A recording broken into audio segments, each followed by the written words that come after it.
O Senhor esteja convosco. Ele está no meio de nós. Proclamação do Evangelho de Jesus Cristo, segundo Lucas. Glória a vós, Senhor. Maria partiu para a região montanhosa, dirigindo-se apressadamente a uma cidade da Judéia. Entrou na casa de Zacarias e cumprimentou Isabel. Quando Isabel ouviu a saudação de Maria, a criança pulou no seu ventre. Isabel ficou cheia do Espírito Santo.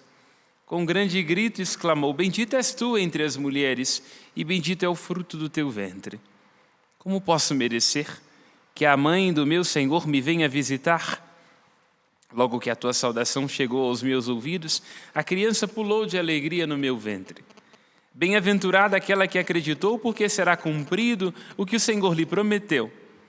Então Maria disse: A minha alma engrandece o Senhor, e meu espírito se alegra em Deus, meu Salvador. Palavra da salvação. Glória a vós, Senhor. Pelas palavras do Santo Evangelho, sejam perdoados os nossos pecados. Amém. Amém.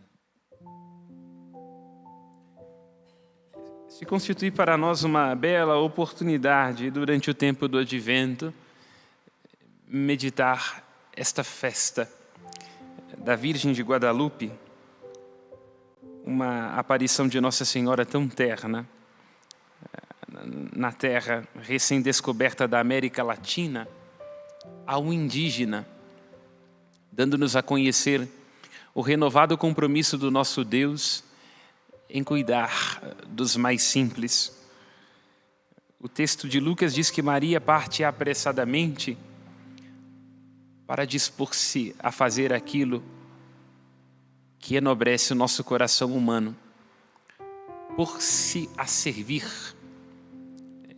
É, de fato, uma dessas frases clichês que nós repetimos continuamente, mas uma frase diante da qual todos nós temos que estar todos os dias.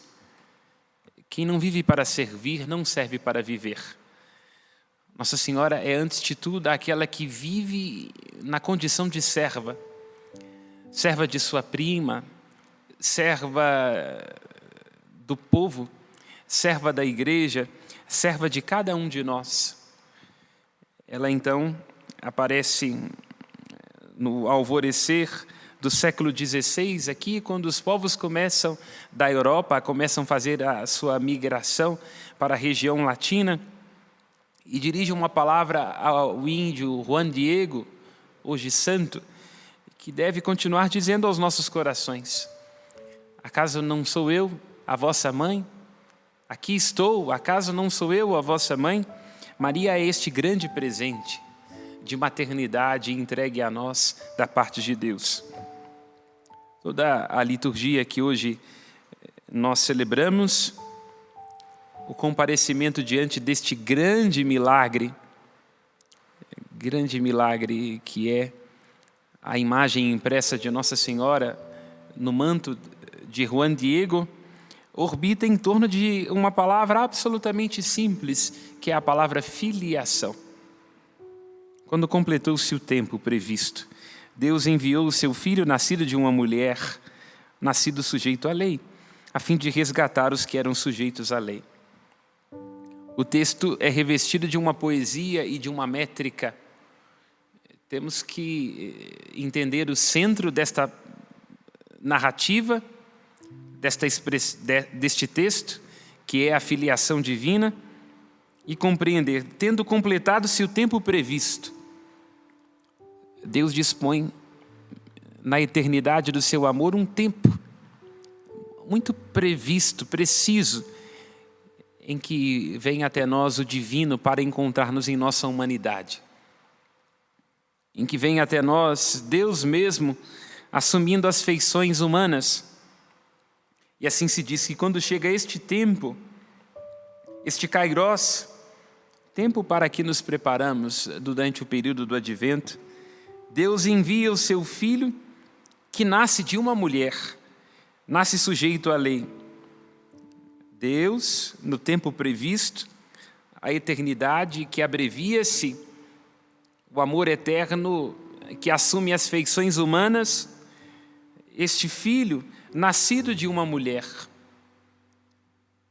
texto da carta aos Gálatas, e poderíamos nós considerar, apesar de ter expressões tão discretas, tão singelas, aqui está o texto mais denso desde o ponto de vista da mariologia nas Sagradas Escrituras.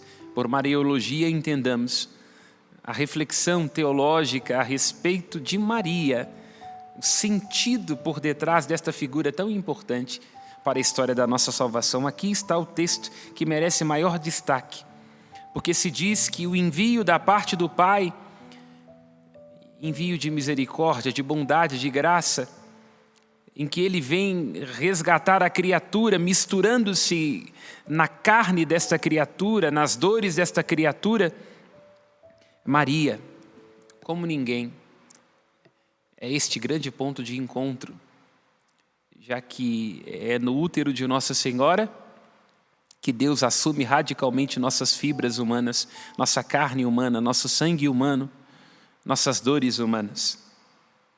É nesta mulher que ocorre este encontro do humano com o divino, de um modo que o útero de Nossa Senhora é sempre a expressão deste encontro. E assim diz o apóstolo Paulo, o Cristo nasce sujeito à lei, aqui, obviamente, entendendo que Cristo nasce como um judeu, segundo as prescrições judaicas. Ele vem ser a realização daquilo para que aponta a lei e os profetas, para que neste menino, nascido no ventre desta mulher, todos nós nos tornássemos filhos. É em Cristo que nós recebemos esta grande graça que caracteriza o nosso ser cristão. Vede que grande presente de amor o Pai nos deu, o de sermos chamados filhos de Deus, e nós o somos. É em Cristo que nós podemos clamar Abá, Paizinho, porque em Cristo nós deixamos de ser escravos e passamos a ser filhos. Cristo então escolhe associar alguém de modo especial a esta transformação que se opera na vida de cada um de nós, a filiação divina. É na cruz que ele olha para João, ali representando todos os discípulos de ontem, de hoje, de todos os tempos, e diz, mulher, eis aí o teu filho, filho, eis aí a tua mãe. Portanto, Nossa Senhora é aquela em quem, de modo especial, nós somos gerados, segundo o amor de Deus, como filhos de Deus. Renovemos nesta tarde nossa esperança, tomemos consciência desta graça recebida, de sermos feitos filhos de Deus, à sua imagem e semelhança, segundo o desígnio eterno do seu amor, e compreendamos uma vez mais como em Nossa Senhora Deus nos quis amar com um colo de mãe, sendo ela Guadalupe, Piedade, Aparecida, Fátima. Nela nós encontramos uma oportunidade única de nos refazermos segundo a imagem de Deus e de experimentarmos a ternura do nosso Senhor. Louvado seja nosso Senhor Jesus Cristo. Para sempre seja louvado. Nossas preces.